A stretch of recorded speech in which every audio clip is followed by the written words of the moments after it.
Praise the lord. Good morning. మన ప్రభువును రక్షకుడైన యేసుక్రీస్తు పరిశుద్ధ నామంలో యేసుతో అనుదినము అని ఈ పరిచర్య ద్వారా దేవుని యొక్క వాక్యాన్ని ప్రతి దినం వింటున్న మీ అందరికీ నా హృదయపూర్వక వందనములు. నా ప్రియ సహోదరి సహోదరుడా, చిన్న ప్రార్థన చేసుకుందాం వాక్యానికి వెళ్ళే ముందు.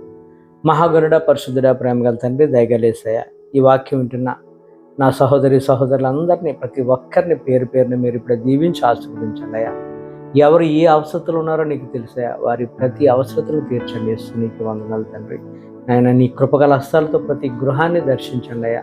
ఈ మాటలు వింటున్న ప్రతి ఒక్కరిని మీరే బలపరిచి నీ వాక్యానుసారమైన జీవితంలో మమ్మల్ని అందరినీ నిలబెట్టండి అయ్యా. ఎక్కడికి కుడికి కానీ ఎడమకి కానీ మేము తుట్టకుండా నీ వైపు చూస్తూ నడిచే ధన్యత మీరే మాకు అనుగ్రహించమని యేసు శక్తిగల నామంలో ప్రార్థించి వేడుకొంచున్నాం మా యెహోవా తండ్రి.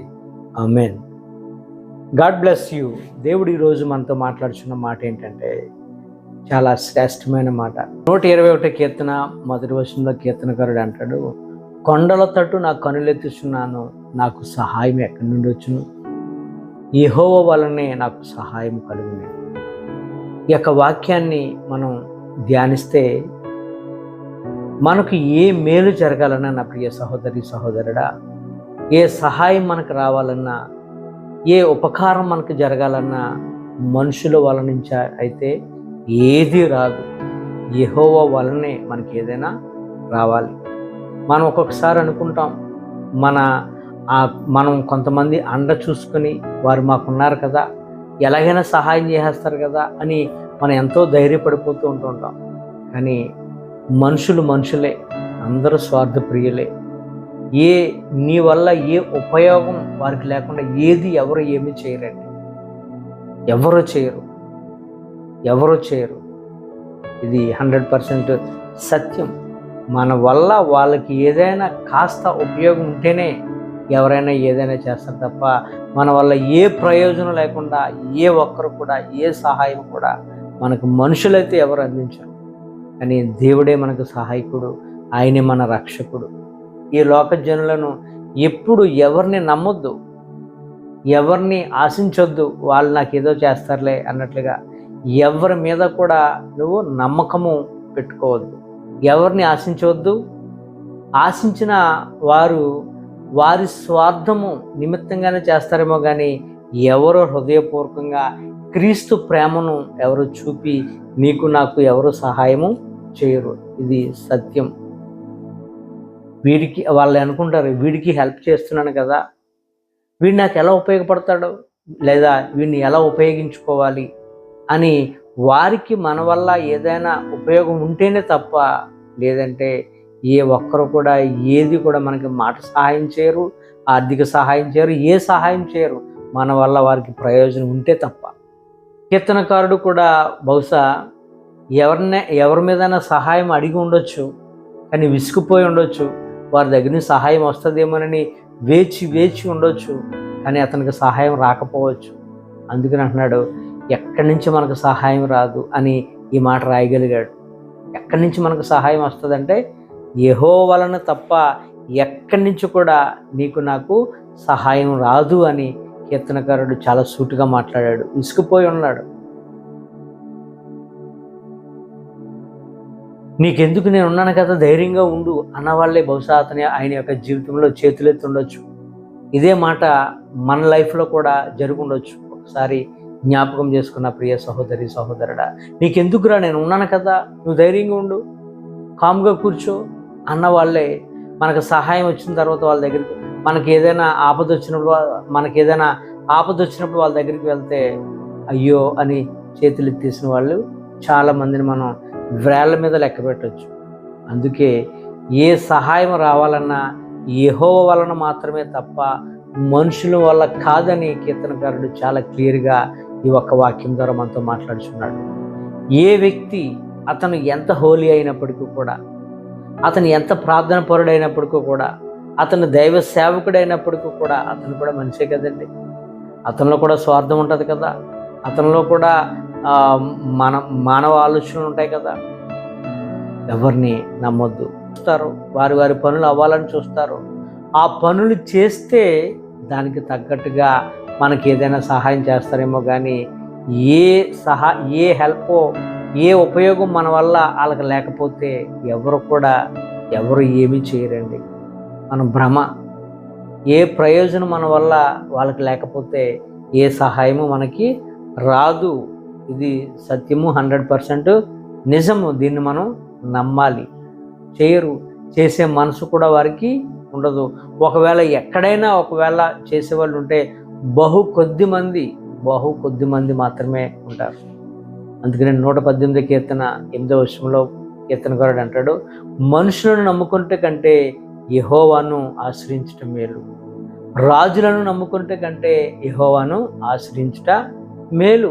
చాలా మంచి వాక్యం ఇది, మనకు తగ్గట్టు వాక్యం ఇది. మన యొక్క వాక్యాన్ని మనం అప్లై చేసుకోవాలి. ఏ మనుషుని నమ్ముకోవద్దు నా ప్రియ సహోదరి సహోదరుడా. వారి ఎంత నీ బంధువైనా, నీ యొక్క ఫ్రెండ్ అయినా, ఎవరైనప్పటికీ కూడా ఏ మనుషుని నువ్వు నమ్ముకోవద్దు. దేవుడి మీద ఆధారపడు. ఆ మనిషి దగ్గరికి వెళ్ళే ముందు ప్రార్థన చేయి. నీ అవసరత ఏమైనప్పటికీ కూడా నువ్వు మనుషులు నమ్ముకున్నావా మోసపోతావు. దేవుని నమ్ముకుంటే మనం ధైర్యం పొందుకోగలం. మనకి సహాయం లేట్ రావచ్చు, కానీ ఖచ్చితంగా సహాయం అయితే మన దగ్గర దేవుని నమ్ముకుంటే ఆ సహాయం మనం పొందుకోగలం. మనుషుల మైండ్ సెట్ ఎలా ఉంటుందంటే, మన అవసరం ఉన్నంతసేపే. మన అవసరం తీరిపోతే వాళ్ళు ఎలా చూస్తారంటే తాలింపులో కరివేపాకులాగా పాడేస్తారు. ఇది అక్షరాల సత్యం నా ప్రియ సహోదరి సహోదరుడా. ఇది మనుషుల యొక్క మైండ్ సెట్. అర్థం చేసుకో. అదే దేవుని ఆశ్రయించు. దేవుని యొక్క అవసరత దేవుని సన్నిధిలో పెట్టి గోజాడు, ఏడువు. ప్రభు సన్నిధిలో ఉపవాసంతో గోజాడు, మొరపెట్టు. కానీ సహాయం నువ్వు ఖచ్చితంగా పొందుకుంటావు. అందులో ఎటువంటి తిరిగిలేదు. ఆలస్యం అవుతుంది అంతే, కాస్త ఆలస్యం అవుతుంది, కానీ సహాయము నీకు హెల్ప్ అనేది ఖచ్చితంగా దేవుని యొద్ద నుంచి అయితే రాకమానదు. మన దేవుడు గొప్పవాడు. ఆయన నమ్ముకున్న వారిని ఎవరిని కూడా త్రోసివేసే దేవుడు కాడు. మన దేవుడు మనల్ని విడిచిపెట్టే దేవుడు కాడు. కానీ మనుషులు విడిచిపెట్టేస్తారు. వారి అవసరం తీరిపోతే మనల్ని త్రోసిపాడేస్తారు, మన లెక్కలేని ధనంగా తీసిపాడేస్తారు. కానీ దేవుడు అలా చేయడండి. మనుషులు నమ్ముకోవద్దు, ఎవరిని కూడా నమ్ముకోవద్దు.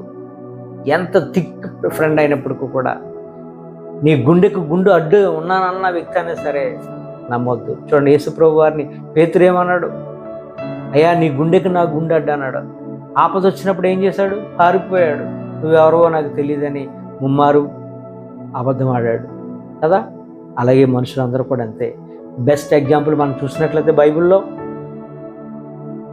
సౌలు జీవితాన్ని మనం చూసినట్లయితే, కీసు కుమారుడైనటువంటి సౌలు, ఇశ్రాయేలీయులు సౌలుని చూసినట్లయితే గొలియాతు ప్రతిరోజు వచ్చి ఇశ్రాయేలు మీద సవాలు విసురుతున్నాడు. మీలో ఒక్కడు కూడా మగాడే లేడా, నన్ను ఎదిరించేవాడే లేడా అని ఆ సవాలు విసురుతుంటే, సౌలు చాలా బలవంతుడు, యుద్ధవీరుడు, 1000 మంది పురుషులు నిలబడితే ఎత్తైన భుజం గలవాడు సౌలు.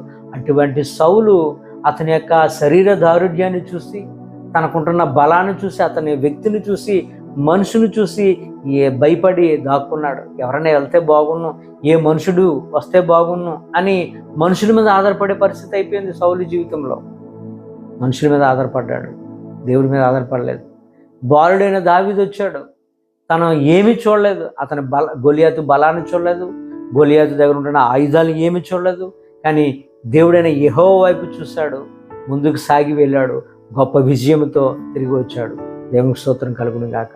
అది మనం దేవుని వైపు చూస్తే అంత గొప్ప విజయం మనకు జరుగుతుంది. మనుషుల వైపు చూస్తే ఏ విజయం రాదు, మనల్ని అలాగే చూస్తూ ఉంటారు అంతే తప్ప వారి వల్ల ఏ ప్రయోజనం ఉండదు. వారు ఎదుగుతూ ఉంటారు, మనం దిగుతూ ఉంటాం, ఇందులో ఏమీ ఉండదు. ఈ మాటలు ఉంటే నా ప్రియ సహోదరి సహోదరుడా, మనుషుల మీద ఎప్పుడూ ఆధారపడవద్దండి, దేవుడి మీద ఆధారపడు.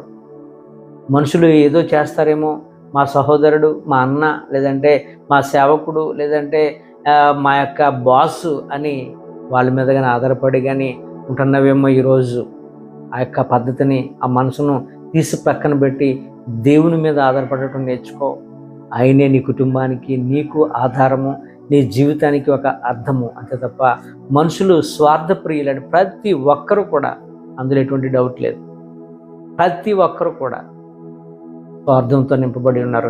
వారి స్వలాభాన్ని చూస్తారు తప్ప నీ వల్ల నీకు చేస్తే వాళ్ళకింటి కలిసి వచ్చేదని చూస్తారు తప్ప, అయ్యో నా సహోదరుడు, అయ్యో నా యొక్క విశ్వాసి, అయ్యో నా యొక్క తమ్ముడు, అయ్యో నా అక్క, అయ్యో నా చెల్లి అని అటువంటి ప్రేమ ఆప్యాయతలు ఈరోజు కోల్పోయాం. అటువంటి పరిస్థితుల్లో మనం ఉన్నాం. ప్రేమ ఆప్యాయతలు ఎక్కడా లేవు. స్వలాభము స్వార్థముతో నింపబడి ఉన్నాం. కానీ దేవుడి మీద ఆధారపడు, ఎవరి మీద ఆధారపడక్కర్లేదు. నీ సమస్య ఏదైనప్పటికీ కూడా ఆయనే మనకు అర్థం, ఆయనే మనకు ఆ బాధ నుంచి తప్పించేవాడు, ఆయనే మనకు సహాయము. ఈ కొద్ది మాటలు దేవుడు మనందరి జీవితంలో నెరవేర్చును గాక. ఆమేన్. God bless you.